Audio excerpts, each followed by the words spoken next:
I'd like to welcome you to this module of our training where we're going to be talking about an introduction to credit card processing. Over the next 30 minutes, I'm going to share with you really everything you need to know about how this industry actually works. So we're going to zoom out a little bit and look at the big picture and understand where did credit card processing come from, why does it exist, and then also what are the key players and types of companies that exist inside of the payment space. And that's really going to help you to get a better visual of the entire industry and how everything happens behind the scenes. So first off, I want to start this video out by talking about a history of merchant services credit card processing. So if we go back a long time ago, we go back 100 years ago, we go back 70 years ago, what are we going to find? We're going to find that there are no credit cards being used at all. There's no plastic cards being used. People, when they go into a store and they want to buy things, they buy things with cash or they start to use checks, right? And so you can write a check for things. And so we got to that point to where it was primarily a cash purchase society, or even before that, it was trading and things like that. But let's talk about this idea of cash. There were two issues, two problems with the payment space when it was a cash-only setup. The first problem was with the banks. Banks did not like cash only because that meant they had to have a teller at the window that was giving out cash to people. And so, today I went into my local bank here where I live and I walked in and guess what I saw? I saw one teller at the window and there was only one person in front of me in line. Basically, there was nobody there, right? Now, if you go back 60, 70 years ago and you go into a bank, guess what you're going to find? You're going to find lots of tellers, lots of lines of people going up and saying, I need $20, I need $80, I want to deposit $100. And so what happened is you have this very labor-intensive, error-prone process where banks were literally giving out cash to people so they could go ahead and go buy things. Well, a couple things about that of course banks did not appreciate. They did not like paying a bunch of tellers to dispense cash, right? They also didn't like the fact that it was error-prone. People would come back the next day and say, hey, your teller only gave me 45 and I asked for 50 and that's what, shows they took out of my bank account. And it's like, how do you prove that happened or not? So it's very error-prone, very frustrating. So what happened here is that the banks created ATM machines to automate the process of giving cash to people that wanted to get cash. And so that was kind of the very beginning of this. And I'm going to come back to that in just a second. But on the one side, we have the banks that really didn't like the cash thing because it was error prone and it was expensive to give people cash. Now, on the other side of this, we have businesses. Specifically, retail businesses would be the main one here, the main driver of this problem. Retail businesses had this problem where they'd gotten very, very good at getting people to spend the money that they brought with them, okay? So let's say Walmart, for instance. Did you ever notice, next time you go into Walmart and you want to get some milk, think about this for a second. In your local Walmart, where is the milk? This is something that a lot of people go to Walmart just because they need milk. Where does Walmart put it? Do they put it right in the front so that it's extremely convenient for you to grab that milk and head out? No. Where do they put it? In the furthest corner away from when you walk in the door. It's in the very, very back. Why would they do that? Why would they try to make it so inconvenient when all you want to do is grab a gallon of milk or get some eggs? Why is that stuff in the back? Very simple. It's because Walmart wants you to walk by all of the other cool stuff. And so they want you to walk by the flat screen TV that's 30% off, right? And it's $1,000. It's now the low price of $700. And so you went in there to buy a $3 gallon of milk and they sell you a $700 television screen. And so businesses had gotten very good at that. Businesses like Walmart and others had gotten very good at marketing and retailing to where people were, going and seeing things that they wanted to buy. They'd go to buy one shirt and they would see other clothes that they wanted to add to their order. But the problem for these businesses is that no matter how good they got at this, the customer, the end consumer, could only spend the amount of money that they had in their wallet. They only carried $30. Well, no matter how much they want to buy that $700 television, they can't do it if all they have is $30 and they have no other way to get funds. So the retailers realized they were in a situation where they would literally have to, tell their consumer, drive down to your bank get the money out in cash, and then come back and buy this thing. Well, that's not realistic, right? People buy these kinds of things on impulse and by emotion. And so that wasn't happening. And so retailers were very frustrated by this. So we have these two groups. We have banks that are frustrated with dispensing cash. We have businesses that are frustrated that people only have the cash to spend that's on them. So the ATM machine comes along and starts to solve an important problem.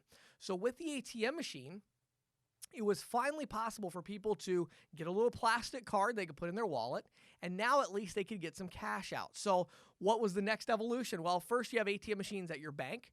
Next, you have ATM machines in the front of the business, right? And many businesses today still operate this way. Just last week, my family and I went to one of our favorite ice cream places. It's run by some elderly people that have a farm, and they make this amazing ice cream. And we went in there to get it, and this is still a cash-only place. I've talked to them about it, can never get them to switch to accepting credit cards, but guess what they have right there? They have an ATM machine. I never carry cash, so I went and I got money out of the ATM machine and paid $2.50 to get my $40 out or whatever it was, and we went back over and bought our ice cream. And so that was the next evolution, as businesses said, well, hold on, this is starting to be more convenient.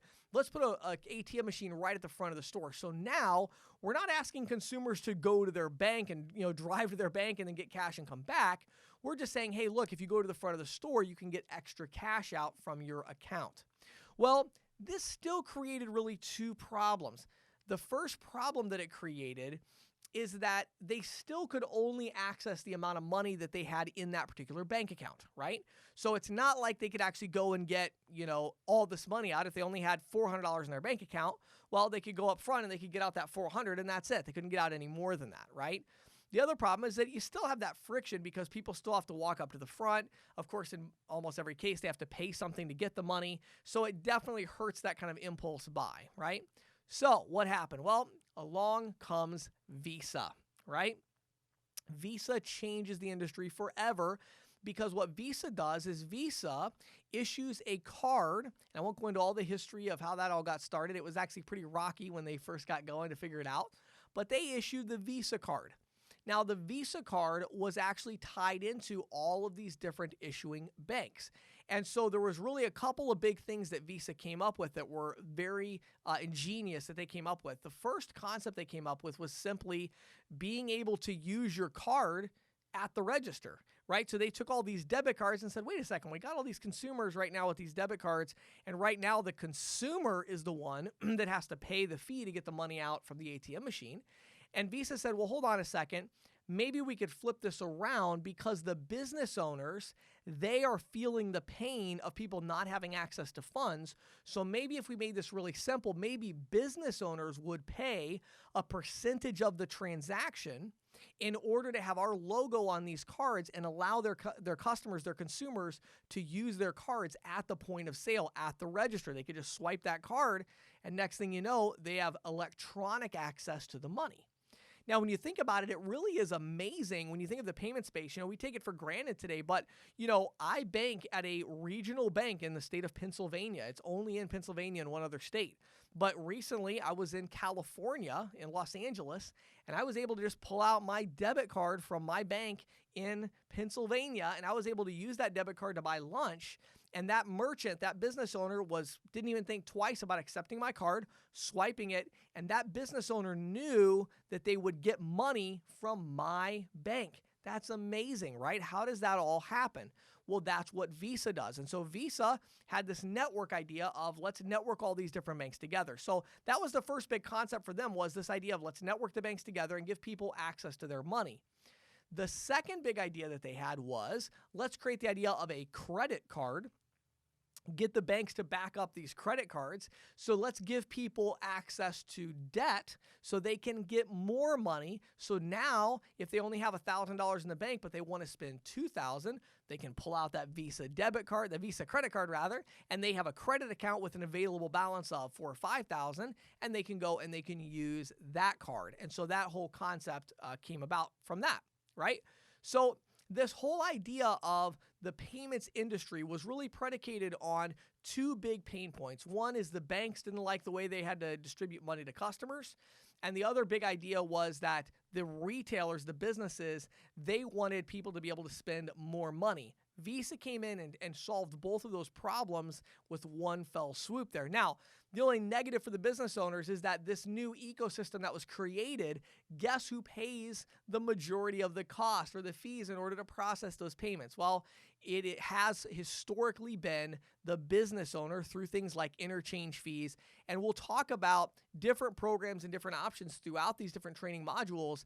But the core underlying ecosystem that was created by Visa was, hey, business owners have to pay for the transaction. So a percentage of every transaction is going to be taken away from the business owner and be paid back to the bank in order to make all the, grease the wheels and get everything happening. And so the history of the payments industry really evolved from there to the point where now today we have, over half the transactions in most businesses today are using a card rather than cash.